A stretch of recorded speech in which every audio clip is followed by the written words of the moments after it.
ఈరోజు మన టాపిక్ వచ్చేసి డయాబెటిక్.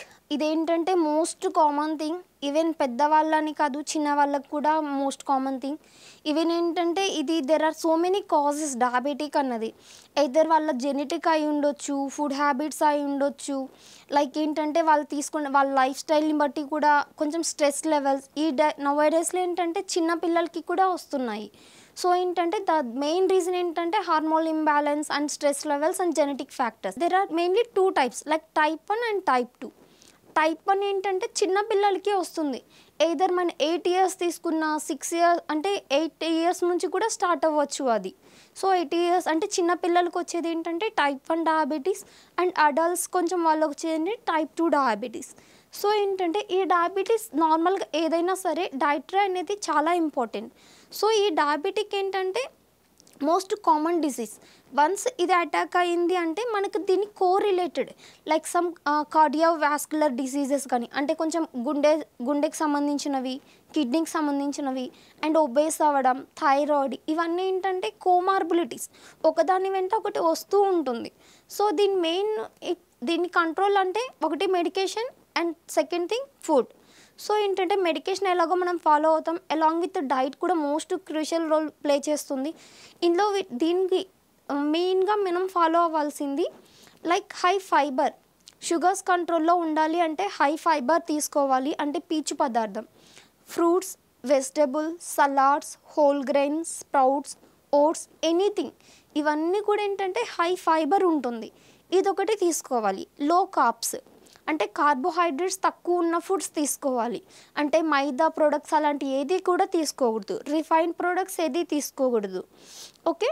అండ్ ఇంకోటి ఏంటంటే మోడరేట్ ఫ్యాట్ కంటెన్సెన్సీ తీసుకోవచ్చు, బట్ ఏంటంటే లిమిటెడ్గా తీసుకోవాలి. అంటే ప్రీవియస్గా చెప్పాను కదా, వన్స్ డయాబెటిక్ అటాక్ అయిందంటే ఈ కార్డియోవాస్కులర్ ఇవన్నీ కూడా ఏంటంటే ఒకదాని వెంట ఒకటి కోరిలేటెడ్. సో ఏంటంటే ప్రికాషన్గా ఈ ఫ్యాటీ ఫుడ్ అవన్నీ కూడా మనం కొంచెం రిస్ట్రిక్ట్ చేసుకోవాల్సి ఉంటుంది. అండ్ కమింగ్ టు ఫ్రూట్స్, అంటే ఫ్రూట్స్ హై ఫైబర్ అంటే ఫ్రూట్స్ చెప్పాను కదా, ఈ ఫ్రూట్స్లో వచ్చేసి అన్ని ఫ్రూట్స్ నార్మల్గా తినొచ్చు. పర్టికులర్గా ఇందులో ఏంటంటే మనకు గ్లైసమిక్ అంటే జనరల్గా ఏం చెప్తారంటే తీయగా ఉన్న పండు తింటే షుగర్ పెరుగుతుంది అని చెప్పేస్తారు. అది రీజన్ కాదు. మెయిన్ థింగ్ ఏంటంటే గ్లైసమిక్ ఇండెక్స్ అని ఉంటుంది. ఈ గ్లైసమిక్ ఇండెక్స్ ఎక్కువగా ఉన్న ఫుడ్స్ అనేవి తినకూడదు. ఎయిదర్ అది తీయగా ఉన్నా, చప్పగా ఉన్నా, పుల్లగా ఉన్నా, గ్లైసమిక్ ఇండెక్స్ ఎక్కువ ఉన్న ఫుడ్ అనేది తినకూడదు. సో మనం రేంజ్ అనేసి ఒక 30 అనేది నార్మల్ రేంజ్ మనకి, 30-35 అన్నది. సో దానికి ఫుడ్ ఏది ఉన్నా సరే 70 అబోవ్ ఉన్నవన్నీ కూడా గ్లైసమిక్ ఇండెక్స్ ఎక్కువ ఉన్నట్టు చెప్తాము. సో ఇందులో వచ్చేసి banana, sapota, grapes, mango, sitaphal, ఈ 5 ఫుడ్స్ అన్నవి కంపల్సరీ అవాయిడ్ చేయాల్సినవి.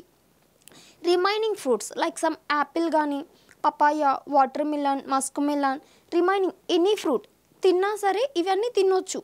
బట్ తినమన్నాం కదా అని ఎక్సెస్ తినకూడదు, అది కూడా మళ్ళీ ఎక్సెస్ అవుతుంది. 100 to 150 గ్రామ్ లైక్ సమ్ మనకు ఐస్ క్యూబ్ ఉంటుంది కదా, ఆ సైజులో 6 to 7 పీసెస్ తినొచ్చు. గ్యాప్ ఇచ్చి, గ్యాప్ అంటే ఒక 2 hours గ్యాప్ ఇచ్చి అగైన్ ఒక తినొచ్చు. అలా ఏ ఫుడ్ తిన్నా సరే స్మాల్ అండ్ ఫ్రీక్వెన్సీ మీల్ ఉండాలి, అంటే ఎవ్రీ సెకండ్ అవర్లీ ఉండాలి. అప్పుడే షుగర్స్ కంట్రోల్లో ఉంటుంది, అండ్ మీకు తినాలి అనుకున్న ఫుడ్ కూడా కొంచెం ఇష్టంగా తినగలుగుతారు.